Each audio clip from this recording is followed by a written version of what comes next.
सच्चिदानन्दरूपाय विश्वोत्पत्त्यादिहेतवे तापत्रयविनाशाय श्रीकृष्णाय वयं नुमः। अज्ञानतिमिरान्धस्य ज्ञानाञ्जनशलाकया चक्षुरुन्मिलितं येन तस्मै श्रीगुरवे नमः।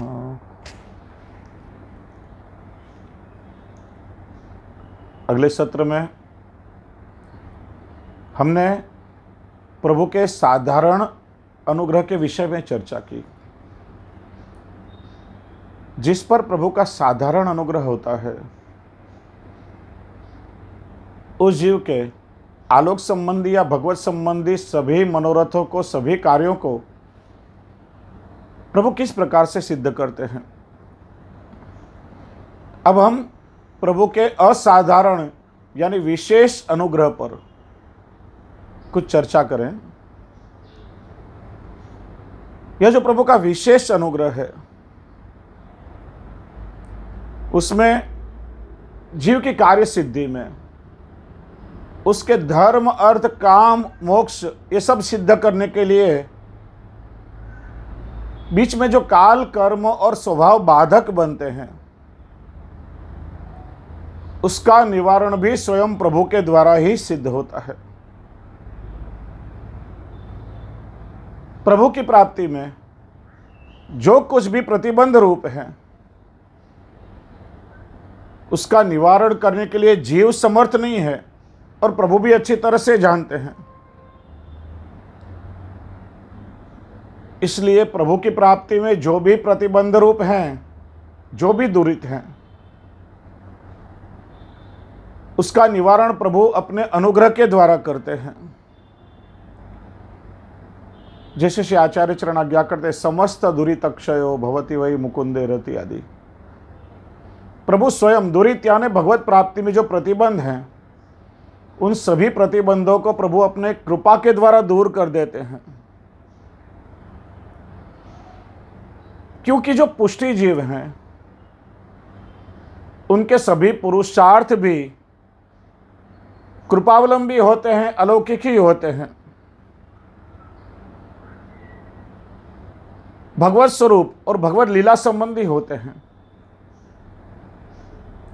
इसलिए जीव के पुरुषार्थ प्रभु अपनी कृपा के द्वारा सिद्ध करते हैं। सारस्वत कल्प में पुष्टि पुरुषोत्तम भगवान श्री कृष्ण ने ब्रज में प्रकट होकर के जो अनंत लीलाएं की हैं उसमें प्रभु के असाधारण का अनुभव, असाधारण कृपा का अनुभव अनंत प्रकार से भक्तों को हुआ है। पुष्टि पुरुषोत्तम प्रभु का अपने निज धाम गौलोक धाम को छोड़कर भूतल पर प्रकट होना, अपने गौलोक धाम को ब्रज स्वरूप भूतल पर स्थापित करना, अपने प्रिय ब्रज भक्तों को अपनी रसमय और सौंदर्य की पराकाष्ठा रूप अनेक लीलाओं के माध्यम से अपने स्वरूप से और अपनी रसमय लीलाओं के द्वारा परमानंद का दान देना, अपने स्वरूपानंद का दान करना, इन ब्रज भक्तों को कोई भी साधन किए बिना या परिश्रम दिए बिना अपने स्वरूप में उनके चित्त का निरोध करके और अपने स्वरूप में उनको आसक्त करना, ये कहीं प्रभु की कम कृपा है क्या? यह सब प्रभु की असाधारण कृपा का स्वरूप है। वेद उपनिषद कहते हैं कि प्रभु पूर्ण काम है, लेकिन ऐसे पूर्ण काम प्रभु भी यशोदा मैया के पास स्तनपान की याचना करते हैं। सारे विश्व का पेट भरने वाले भगवान भूखे होकर के स्वयं मैया के पास आते हैं। जो परमात्मा सर्वव्यापी है, जो असीम है, उसे मैया एक छोटी सी रस्सी से बांध देती है और प्रभु बंध जाते हैं। जिन प्रभु की कोई सीमा नहीं है, जिनका आदि नहीं है, जिनका कोई अंत नहीं है, ऐसे प्रभु छोटे से बालक के स्वरूप में मैया की गोद में खेलते हैं।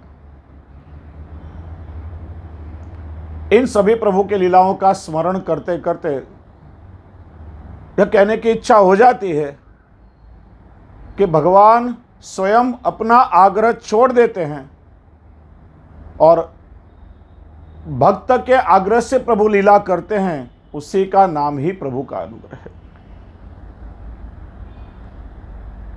वार्ता प्रसंग में आता है ना, सूरदास जी को तो अंतः चक्षुओं से प्रभु की लीला का अनुभव होता था। जिस समय जो प्रभु के लीलाओं का अनुभव उन्हें होता था, उन्हीं लीलाओं के पद का गान सूरदास जी करते थे, वही लीला उनके मुख से प्रकट होती थी। एक बार ठाकुर जी और स्वामी जी ने युगल स्वरूप ने सूरदास जी से आज्ञा की, सूरदास जी, हम जो लीलाएं करते हैं उस लीलाओं के पदों का गान आप करते हैं, लेकिन आज हमारा मनोरथ है कि आप जो लीलाओं के पदों का गान करो उस प्रकार से हम लीला करें। देखो कैसी ठाकुर जी की कृपा है। सूरदास जी अपने मुख से जो लीलाओं का गान करें वैसी लीला ठाकुर जी उनके सामने करने लगे। ये कितना प्रभु का असीम अनुग्रह है। भगवान श्री कृष्ण तो भक्तों को सुख देने के लिए, उनके स्वरूप को अमृतमय बनाने के लिए कभी वन में पधारे, प्रभु ने कभी वेणुनाद किया, अपने भक्तों का मन हर लिया, अपने भक्तों का अन्याश्रय छुड़वा करके, उनका अल्प आश्रय छुड़ा करके प्रभु ने अपने चरणों में उनका दृढ़ आश्रय सिद्ध करवाया। उन ब्रजभक्तों के द्वारा समर्पित सामग्री को, सहस्त्र भुजाओं को धारण करके प्रभु ने अन्नकूट के रूप में आरोगा।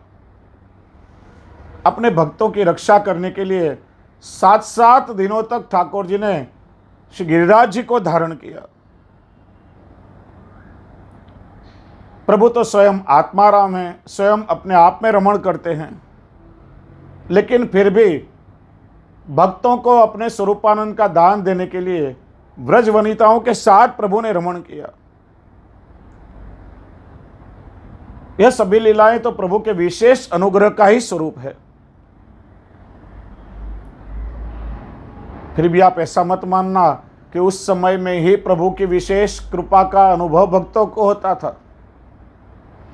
अरे आज भी श्री महाप्रभु जी की कृपा से उसी विशेष अनुग्रह का अनुभव अपने भक्तों को होता है और ठाकुर जी करवाते ही रहेंगे। प्रभु प्रेम विवश है, हमारे परमात्मा प्रेम विवश है, भक्तों की प्रेम की डोरी से बंधे हुए हैं और उसी स्नेह से विवश होकर के आज भी प्रभु निष्कंचन वैष्णव के यहाँ विराजते हैं। जो कुछ रूखा सूखा भक्त प्रभु को भोग धरता है, उसी को प्रभु 56 भोग मान करके रोकते हैं। पद्मनाभ दास की वार्ता विचारिए। अकिंचन थे, विविध सामग्रियों का भाव करके और एक एक मुट्ठी छोले के दाने प्रभु को भोग धरते थे और उसी पद्मनाभ दास जी के छोले को ठाकुर जी 56 भोग मान करके रोगे थे। जब वैष्णव को महाप्रसाद लिवाया तो एक एक छोले के दाने में एक एक 56 भोग की सामग्री का महाप्रसाद का स्वाद उनको आया। भगवदियों के भगवान विराजते हैं, मांग मांग कर प्रभु उनसे सामग्री रोकते हैं। उन भक्तों के यहाँ ठाकुर जी को परिश्रम होता है या प्रभु को प्रसन्नता होती है, अनुभव भी प्रभु अपने भक्तों को जताते हैं। अनेक प्रकार से अपने स्वरूपानंद का अनुभव ठाकुर जी अपने भक्तों को कराते हैं। यह क्या प्रभु का विशेष अनुग्रह नहीं है? देखिए, भक्त और भगवान के बीच का स्नेह इतना दृढ़ हो जाता है कि भगवान स्वयं भक्त के अधीन हो जाते हैं। भक्त भगवान के अधीन रहता है, यह तो मर्यादा है। लेकिन भगवान अपने भक्त के अधीन हो जाते हैं। यही तो भगवान की पुष्टि है, यही तो प्रभु का अनुग्रह है। पराधीने तो मर्यादा स्वाधीना पुष्टि नोच्यते। मर्यादा भक्ति में भक्त भगवान के पीछे पीछे डोलता है, और पुष्टि भक्त तो कहते हैं माई मेरो शाम लग्यो संग डोले, जित जाऊं तित आडो ही आवे, बिना बुलाए बोले।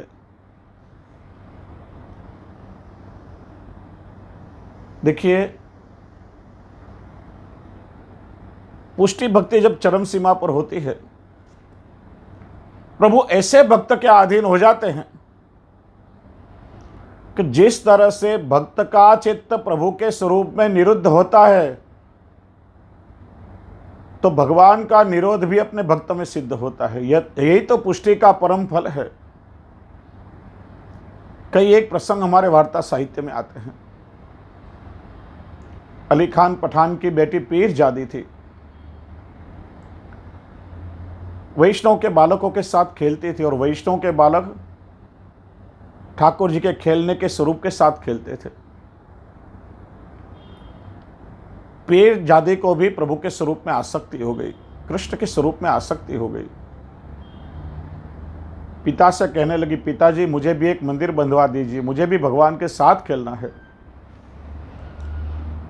मंदिर बनवाने के लिए नींव खोदी गई, तो उसमें से ठाकुर जी का एक सुंदर स्वरूप प्रकट हुआ। पीरजादी को स्वरूप में ऐसी आसक्ति हो गई, नित्य भाव से प्रभु के साथ खेले, भाव से प्रभु की सेवा करे। उसको तो व्यसन हो गया, और ठाकुर जी को भी पीरजादी का व्यसन हो गया। एक समय पीरजादी को बुखार आया, चारपाई पर लेटी थी। मन तो प्रभु में लगा हुआ था, लेकिन शरीर साथ नहीं दे रहा था। नेत्रों में से अश्रु बह रहे थे। प्रभु, आज मुझसे कौन सा अपराध हुआ कि आज मैं आपके सन्मुख नहीं आ सकती हूं? प्रभु, ऐसा मैंने क्या अपराध किया है? ठाकुर जी से उसका विरह सहन नहीं हुआ, और स्वयं प्रभु पीरजादी के पास पधारे। अरे पीरजादी, आज तो मेरी सेवा में नहीं आई, तो मुझे भी आज सुख नहीं मिल रहा है, मुझे भी आज प्रसन्नता नहीं है, मेरा मन भी बड़ा व्याकुल है। अरे आज तूने मुझे भोग नहीं धरा है, तो मैं भी आज भूखा रहा हूं, मैंने भी आज सामग्री नहीं अरोगी है।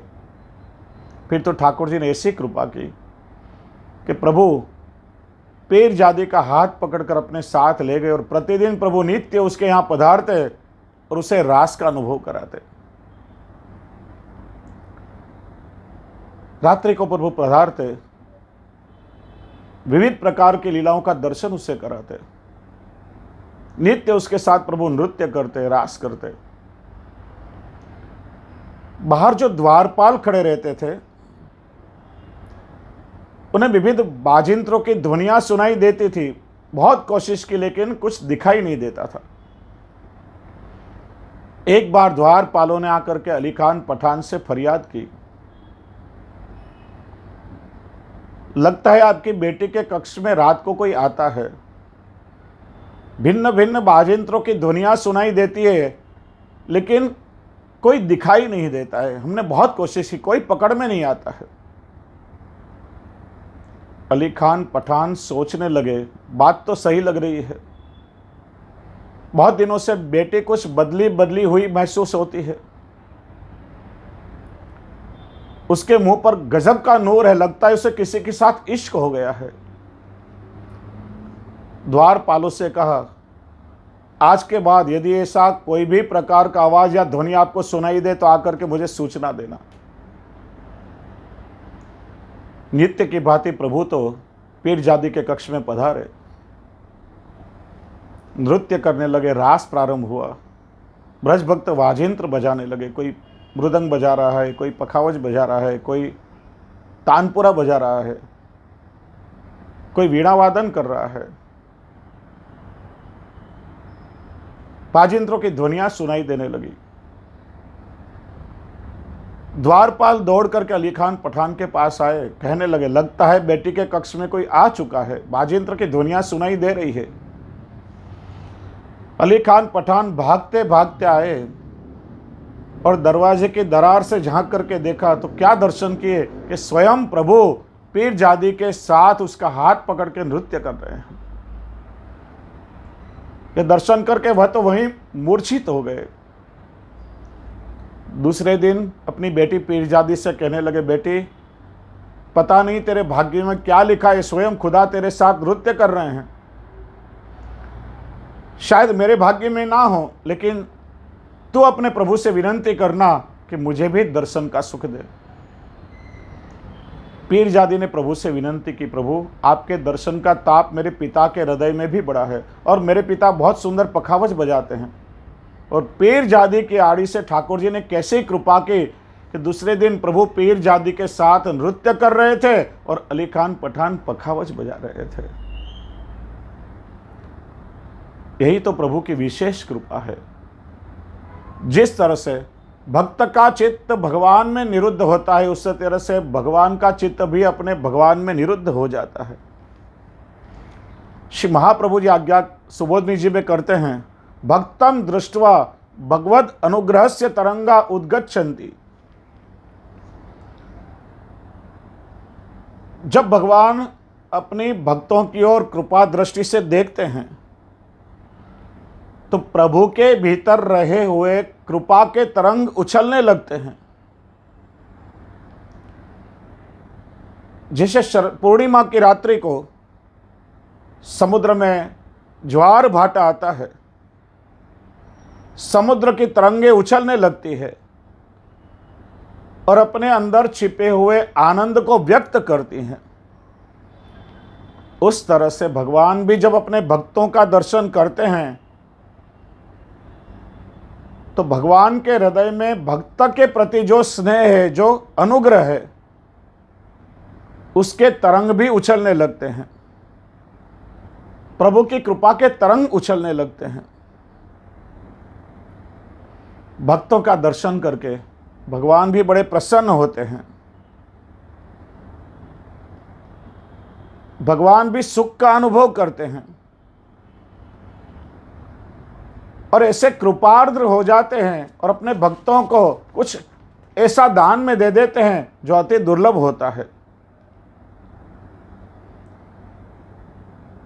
जिसे श्री महाप्रभु जी का नाम सर्वोत्तम जी में अदेय दान दक्ष है। अदेय यानी जो कोई नहीं दे सकता। श्री महाप्रभु जी ने ब्रह्म संबंध लेते ही भगवत सेवा का अधिकार और अपना सर्वस्व अपने ठाकुर जी सेव्य बना करके हमारे माथे पधरा। इससे बड़ा दान कौन दे सकता है।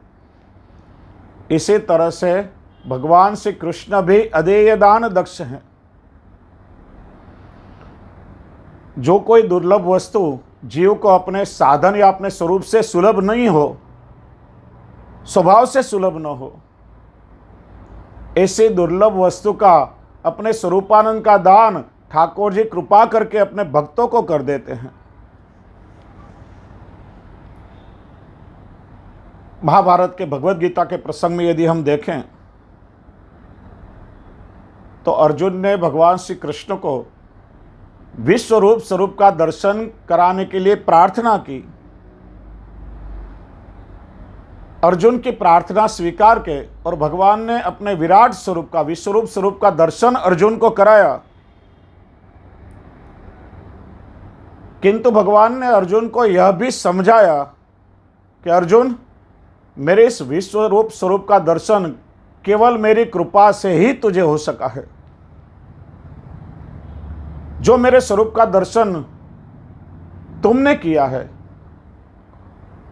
वह कोई साधन से नहीं होता, न ज्ञान से होता है, न यज्ञ से होता है। किंतु अर्जुन, मेरी अनन्य भक्ति के माध्यम से जब जीव पर मेरी कृपा होती है तब दुर्लभ में दुर्लभ वस्तु भी जीव के लिए सुलभ हो जाती है। यहां जो अनन्य भक्ति की बात बताई है वह भक्ति भी प्रभु की कृपा के द्वारा लब्ध भक्ति ही है, जिसे पुष्टि भक्ति कहा जाता है। मर्यादा भक्ति में तो जीव साधनों के द्वारा प्रभु तक पहुंचने का प्रयत्न करते हैं, लेकिन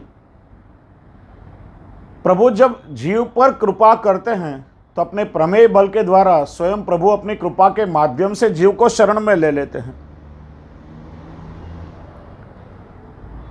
अनुग्रह का अर्थ होता है कि भगवान के द्वारा भक्त के तरफ जो कृपा का, करुणा का प्रवाह बहता है, उसे अनुग्रह कहते हैं, उसे पुष्टि कहते हैं।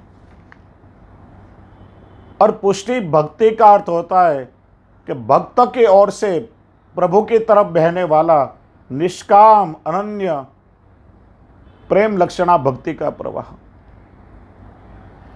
और पुष्टि मार्ग का अर्थ है कि उसी प्रभु की कृपा का अनुभव करने का मार्ग। देखिए, जब जीव को कोई वस्तु अपने साधन से नहीं मिलती है, प्रभु की कृपा के द्वारा सुलभ हो जाती है। इसीलिए जब किसी भक्त के ऊपर भगवान की कृपा होती है तो भक्त को बड़ा आश्चर्य होता है, करे मैं तो प्रभु की इस कृपा के योग्य नहीं हूं, फिर भी मेरे प्रभु कैसे कृपालु हैं, कितने कृपालु हैं, प्रभु ने मुझ पर कैसी कृपा की है, प्रभु ने मुझ में ऐसा क्या देख लिया कि मुझ पर प्रभु की कृपा बरस पड़ी। हमारे यहाँ वैष्णव गुजराती में ढोल गाते हैं ना, हूँ ते शू जाने वाले मुझमा शू दीठू रे, वारे वारे सामू भाड़े भूख लागे मीठू रे। प्रभु ने मुझ में ऐसा क्या देख लिया कि घड़ी घड़ी प्रभु मेरी ओर कृपा दृष्टि करके देख रहे हैं। ऐसा अनुभव भक्तों को होता है कि मैं सर्वथा कृपा के योग्य नहीं हूं, पात्र नहीं हूं, फिर भी मेरे प्रभु कृपालु हैं, प्रभु का स्वभाव कृपा करने का, इसलिए प्रभु मुझ पर कृपा कर रहे हैं। अरे मुझ में तो उस कृपा को धारण करने की पात्रता भी नहीं है, लेकिन फिर भी अपनी कृपा से मुझ जैसे पात्र को छलका रहे हैं। भक्त भगवान को कभी भी यह नहीं कहता कि प्रभु आपने मुझे कम दिया है। अरे भक्त तो हमेशा सोचता है कि प्रभु ने तो मेरी पात्रता से अधिक कृपा का दान मुझे किया है। नहीं मुझ में कोई ऐसा रूप है, ना ही मुझ में कोई ऐसा विशेष गुण है, ना ही मुझ में कोई उत्तमता है, ना ही मेरी ऐसी पात्रता है, फिर भी मेरे प्रभु कैसे कृपालु हैं कि मुझ पर ऐसी कृपा प्रभु बरसा रहे हैं। प्रभु जो कृपा कर रहे हैं वो मेरी योग्यता के कारण नहीं, लेकिन प्रभु का स्वभाव ही कृपा करने का है। यदि प्रभु कृपा नहीं करेंगे तो प्रभु को चैन नहीं होगा, इसलिए प्रभु कृपा करते हैं।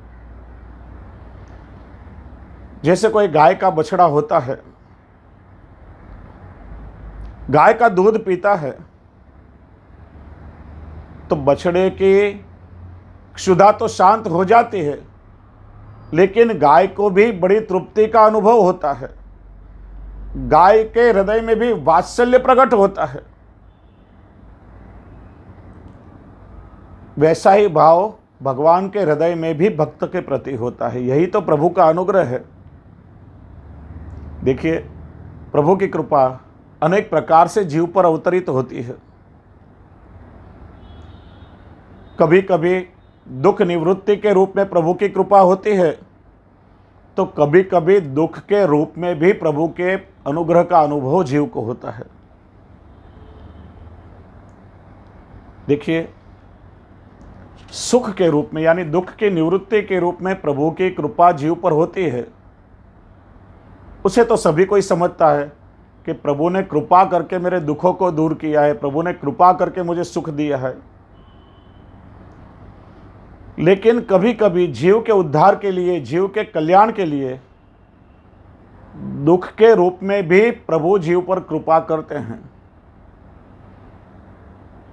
और प्रभु की उस कृपा का स्वरूप तो केवल कोई जो परिपक्व अधिकारी होता है वही समझ सकता है।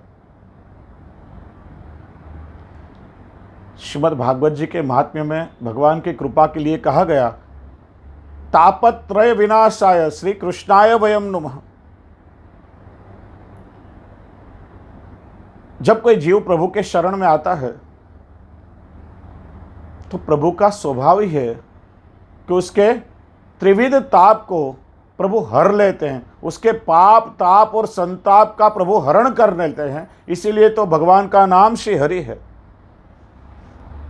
त्रिविध ताप यानी आधि भौतिक, आध्यात्मिक और आधि दैविक, या तो शारीरिक, मानसिक और आत्मिक जो ताप हैं उसको प्रभु हर लेते हैं।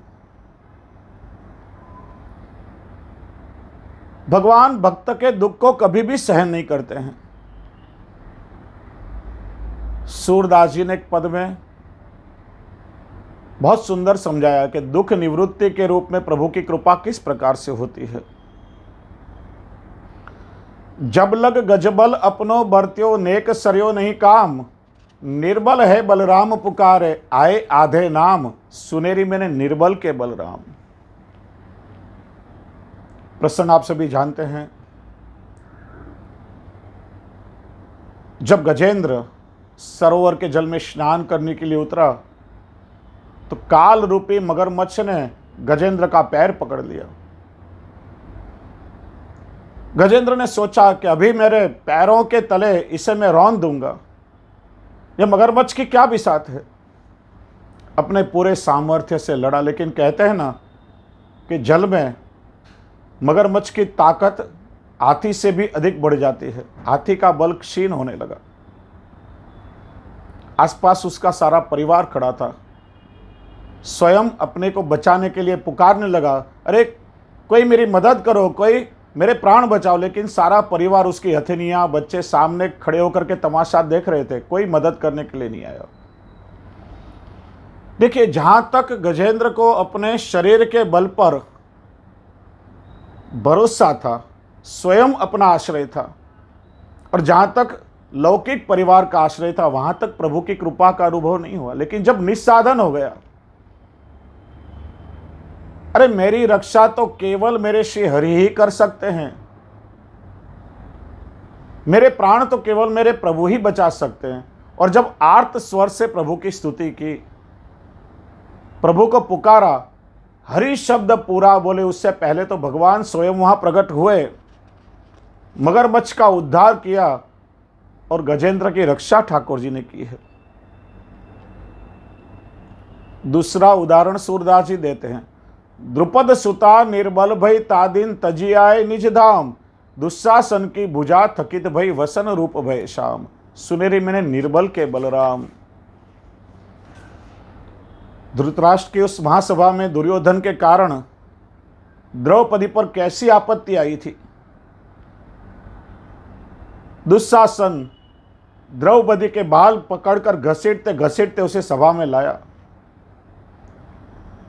दुर्योधन ने निर्वस्त्र करने का आदेश दिया और दुस्शासन द्रौपदी के चीर खींचने लगा। वह सभा सामान्य सभा नहीं थी। बड़े बड़े रथी, महारथी, अतिरथी बैठे हुए थे। पितामह भीष्म, कुलगुरु कृपाचार्य, गुरु द्रोणाचार्य, अश्वत्थामा, धृतराष्ट्र, विदुर जी, 100 कौरव, द्रौपदी के पति 5 पांडव भी वहां उपस्थित थे। द्रौपदी अपनी झोली फैलाकर याचना करने लगी। हस्तिनापुर की कुलवधू की लाज लूट रही है, कोई मेरी लाज बचाओ। लेकिन सभी मूक प्रेक्षक बनकर नतमस्तक होकर के देखते रहे। कोई द्रौपदी की लाज बचाने नहीं आया। देखिए, जहां तक लौकिक आश्रय द्रौपदी को था, वहां तक प्रभु की कृपा का अनुभव नहीं हुआ। लेकिन द्रौपदी जब निस्साधन हो गई, कोई साधन जब काम में नहीं आया, तब आर्त स्वर से प्रभु को पुकारने लगी। मेरी रक्षा तो केवल मेरे श्याम सुंदर ही कर सकते हैं। जैसे ही प्रभु का स्मरण किया, क्षण मात्र में भगवान द्वारका छोड़ करके हस्तिनापुर में प्रकट हुए। सूरदास जी कहते हैं, वसन रूप भय शाम। जैसे वस्त्र के रूप में भगवान स्वयं प्रकट हुए हों, इस तरह से द्रौपदी की लाज प्रभु ने बचाई है। यही तो प्रभु की कृपा है। देखिए, प्रभु की कृपा जीव पर आने वाली सारी विपत्तियों को दूर करती है और जीव को परम सुख का दान करती है। लोका सुकाम संदोहा यस्य तुष्यते इष्टदृक्। भगवान जिस पर अनुग्रह करते हैं उस जीव की सभी मनोकामनाओं पूर्ण हो जाती हैं, कुछ भी बाकी नहीं रहता। इतना ही नहीं, यदि प्रभु विशेष अनुग्रह करते हैं तो अपनी सेवा और अपने स्वरूपानंद का दान अपने भक्तों को कर देते हैं। भगवान की कृपा जीव के दुखों को दूर करने के लिए होती है, यह तो हम सभी समझते हैं। लेकिन जीव मात्र का कल्याण विचारने वाले प्रभु कभी कभी दुख देकर के भी जीव का उद्धार करते हैं। सुख देकर प्रभु कृपा करते हैं तो कभी प्रभु जीव को दुख दे करके भी कृपा का अनुभव कराते हैं। और प्रभु की कृपा का यह दुखदायक स्वरूप समझना बड़ा कठिन है। प्रभु की इस दुखदायक कठोर करुणा का जो स्वरूप है वह तो कोई दृढ़ता वाला पात्र हो, कोई दृढ़ आश्रय वाला जीव हो या कोई परिपक्व अधिकारी हो, वही समझ सकता है। हर किसी की बुद्धि में यह बात नहीं आती। आमतौर पर सामान्य जीवों की तो एक ही समझ रही है कि भगवान दुखों का हरण कर ले, उसे ही कृपा कहते हैं। लेकिन ऐसा नहीं है। कभी कभी भगवान की कृपा संकट के रूप में, विपत्ति के रूप में या दुख के रूप में भी प्रकट होती है।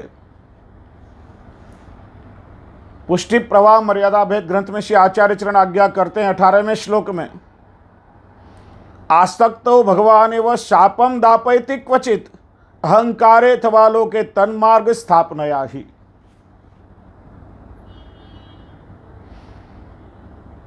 पुष्टि जीव यानी प्रभु का जो कृपा पात्र जीव होता है, पुष्टि जीव की अनन्य शरणागति, अनन्य आश्रय तो प्रभु में ही, भगवान श्री कृष्ण में ही होना चाहिए ना। लेकिन प्रभु को छोड़ करके जब पुष्टि जीव का चित्त लौकिक में यहां वहां भटकता है, यह योग्य नहीं है। संसार के लौकिक जीव भले ही यहां वहां भटके, लेकिन स्वयं प्रभु ने अपने अनुग्रह से जिस जीव का वर्ण किया है, जिसका प्रभु के साथ ब्रह्म संबंध हुआ है,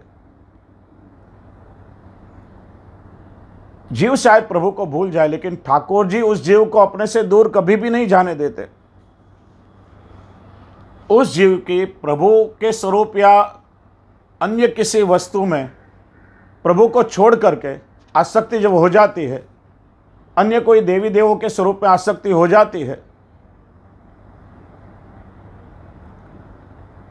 या उस व्यक्ति को प्रभु का जो कृपा पात्र जीव है उसको अपने धन का या कुल का या ज्ञान का या पद या प्रतिष्ठा का जब अहंकार हो जाता है तो वह भी प्रभु से सहन नहीं होता है। और जब जब ऐसा हुआ है तब तब ठाकुर जी ने उसको विपत्ति दे करके भी उसका अन्याश्रय छुड़वा करके पुनः अपने शरण मार्ग में स्थापित किया है। कोई शाप आदि दिलवा करके या कोई भी ऐसी दुखद घटना दे करके भी ठाकुर जी ने अपने भक्तों पर कृपा की है और अपने शरण मार्ग में पुनः स्थापित किया है। देखिए, वृत्रासुर को अपने पूर्व जन्म में भगवान के संकर्षण स्वरूप में आसक्ति थी। अब संकर्षण स्वरूप भी तो कोई पूर्ण पुरुषोत्तम का अवतार नहीं है, इसलिए उसकी आसक्ति दूर करने के लिए भगवान ने उसे शाप दिलवाया।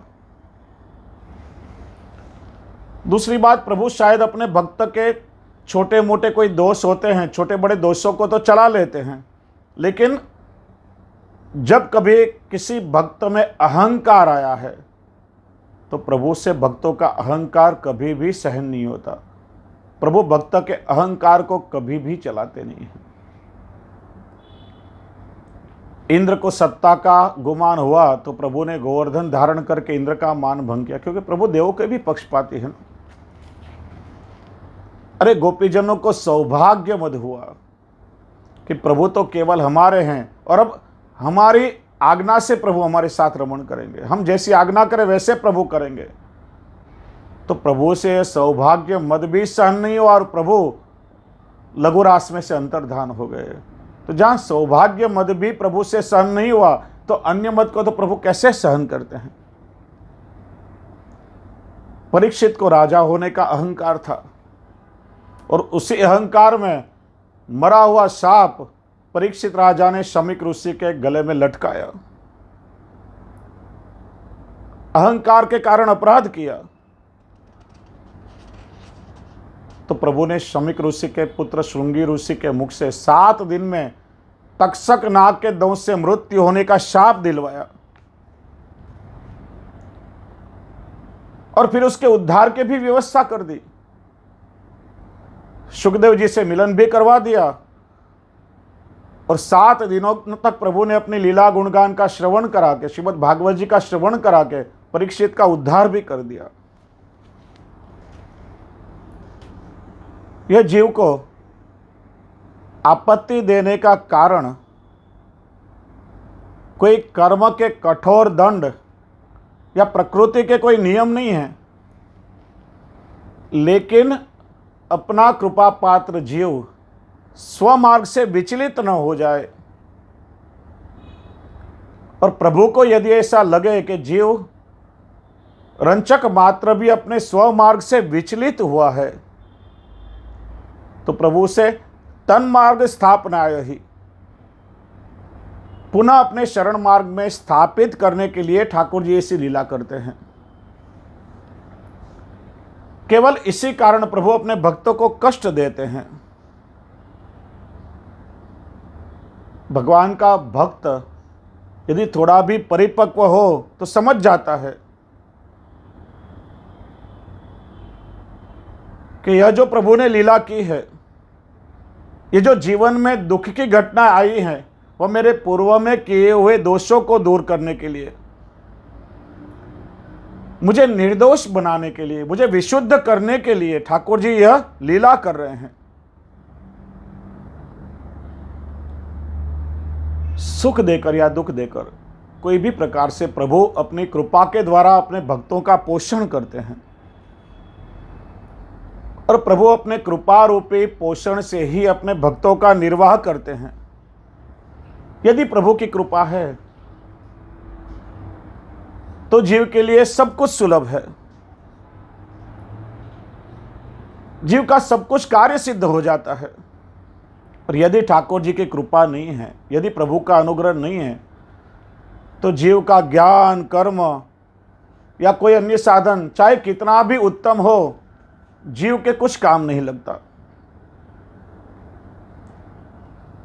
भगवत कृपा की महिमा श्री हरिराय प्रभु चरण ने बड़े सुंदर प्रकार से समझाई है। जीव को सारे साधन यदि सुलभ हो जाए, लेकिन यदि उस जीव पर ठाकुर जी की कृपा नहीं है तो सब कुछ साधन सुलभ होने के बाद भी सारे साधन व्यर्थ हैं, निष्फल हैं। कितने भी साधन होने के बाद भी जीव को कोई प्रकार की सिद्धि प्राप्त नहीं होती है। जीव के पास शास्त्र में बताए हुए आत्मकल्याण के कई साधन हैं, कई उपाय हैं, लेकिन सभी साधन करने के पश्चात भी यदि प्रभु की कृपा नहीं है तो जीव अपना कल्याण नहीं कर सकेगा। श्री हरिराय चरण का वचनामृत है, अहो प्रभु भूतल पर प्रकट हुए हैं। श्रीमद् भागवत जी भी जो प्रभु का वांग्मय स्वरूप है, भागवत जी भी विद्यमान है। श्रीमद् भागवत जी पर श्री महाप्रभु जी की टीका सुबोधनी जी भी विराजती हैं। श्री वल्लभ भी भूतल पर स्वयं प्रकट स्वरूप से विराजमान हैं। सत्पुरुष ऐसे भगवदियों का सत्संग भी सुलभ है। इतना ही नहीं, लेकिन गूढ़ तत्वों को समझाने वाले सदग्रंथ भी विद्यमान हैं।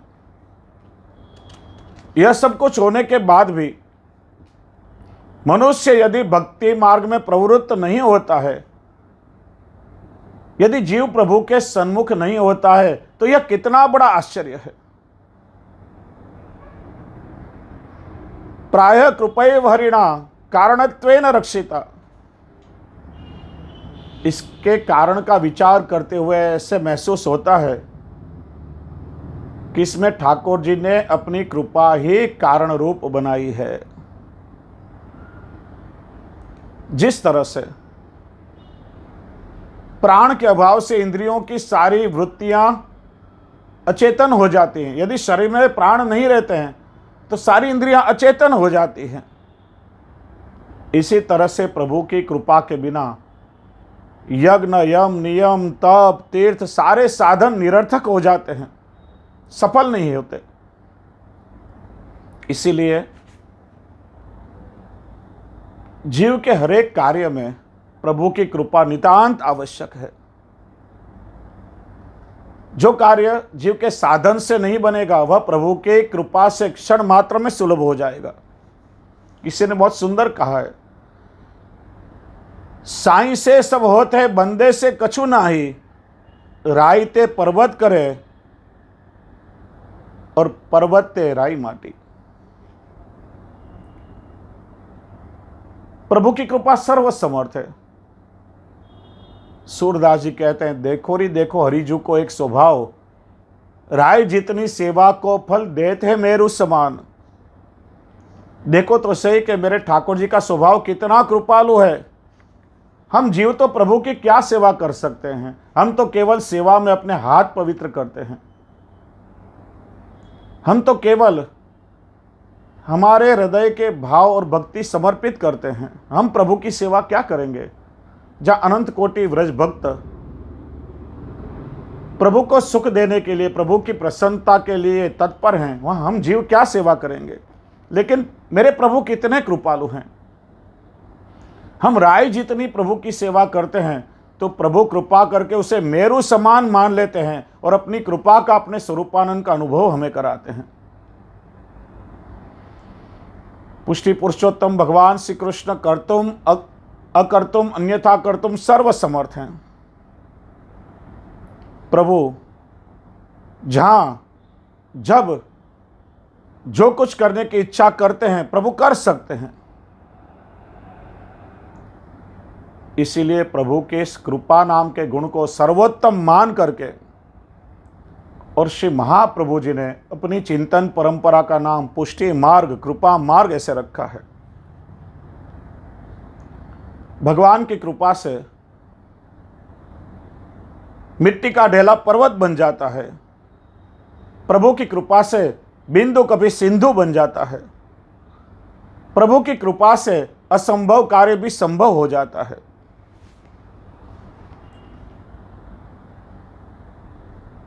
252 वैष्णव की वार्ता में प्रसंग है। आज कर्णावती में जो असारवा है, पहले एक छोटा सा गांव हुआ करता था। वहां श्री गुसाई जी के कृपा पात्र सेवक भाईला कोठारी रहते थे। उनके जमाई का नाम गोपाल दास था और जन्म से ही मूक थे। जब जब श्री गुसाई जी असारवा पधारते, भाईला कोठारी के यहाँ मुकाम करते थे। अपनी गुजरात के यात्रा के दौरान श्री गुसाई जी भाईला कोठारी के घर पधारे हुए थे। श्री गुसाई जी चौतरे पर विराजमान थे। घर के सभी परिवारजन श्री गुसाई जी को दंडवत प्रणाम कर रहे थे। किसी को श्री गुसाई जी ने प्रसादी बीड़ा दिया, किसी को उपरना उड़ाया। सबको आशीर्वाद देकर के श्री गुसाई जी सबका समाधान कर रहे थे। एक 9 वर्ष का छोटा सा बालक कोने में खड़ा खड़ा यह सब देख रहा था। आकर के उसने श्री गुसाई जी के चरणों में साष्टांग दंडवत प्रणाम किया। श्री गुसाई जी ने भाईला कोठारी जी से पूछा यह बालक कौन है? कोठारी जी ने उत्तर दिया, कृपानाथ, यह गोमती का वर है। भाईला कोठारी की पुत्री का नाम गोमती था। श्री गुसाई जी ने हंसते हंसते आज्ञा की, अरे गोमती का वर तो सागर होना चाहिए, और यह बालक इतना भोला और मूक क्यों है? तब भाईला कोठारी ने करबद्ध श्री गुसाई जी से विनंती की, कृपानाथ, राज की कृपा होगी तो अवश्य सागर हो जाएगा। तब श्री गुसाई जी ने कृपा करके गोपाल दास जी को अपनी गोद में बैठाया और अपने मुखारविंद में से प्रसादी बीरी, अधरामृत, चर्वित, तांबूल निकाल करके भाईला को गोपाल दास जी के मुख में रखा। यह अधर सुधा का पान करते ही उनको तनु नवत्व की प्राप्ति हुई, इनका देह अलौकिक हो गया। और उसी समय जो मूक थे, श्री गुसाई जी को दंडवत करके वल्लभाख्यान का, नव आख्यान का गान किया। श्री गुसाई जी ने कृपा करके स्वयं उनको सागर बना दिया। दूसरा प्रसंग देखें तो परमानंद सोनी का है। यह परमानंद सोनी श्री गुसाई जी के कृपा पात्र सेवक थे। सोमार्गीय ग्रंथों में, सुबोधनी जी आदि में उनको बड़ी श्रद्धा थी। श्री गुसाई जी परमानंद सोनी को सोमार्गीय ग्रंथों का अध्ययन कराते और श्री गुसाई जी के मुखारविंद से जो कुछ भी श्रवण किया होता उसे हृदयारूढ़ करके रखते। श्री गुसाई जी ने कृपा करके परमानंद सोनी के हृदय में भगवत लीला स्थापित कर दी थी और उसी भगवत रस में सदा निमग्न रहते। यदि श्री गुसाई जी के वचनामृत से कोई श्रोता वैष्णव की समझ में यदि कोई बात ना आए तो श्री गुसाई जी उसे परमानंद सोनी के पास भेजते और परमानंद सोनी उनके संशय को दूर करते। एक बार काशी और प्रयाग के विद्वान पंडित श्री गुसाई जी के साथ शास्त्रार्थ करने के लिए आए। श्री गुसाई जी उस समय ठाकुर जी की सेवा में विराज रहे थे। परमानंद सोनी ने इन विद्वानों का सम्मान करके उन्हें बैठाया और कहा, पूछिए, आपको क्या पूछना है? आपके प्रश्नों का उत्तर मैं दे दूंगा। पंडितों ने परमानंद सोनी से कहा, यह तुम्हारा काम नहीं है। अरे वेदों में, शास्त्रों में तुम क्या समझो? अरे हमारे प्रश्नों का उत्तर तो तुम्हारे गुरु भी नहीं दे सकते, तो तुम क्या हमें उत्तर दोगे? तब परमानंद सोनी ने श्रीमद् भागवत जी 10वें स्कंद का रास पंचाध्यायी का श्लोक सुना करके और उसका अर्थ पूछा।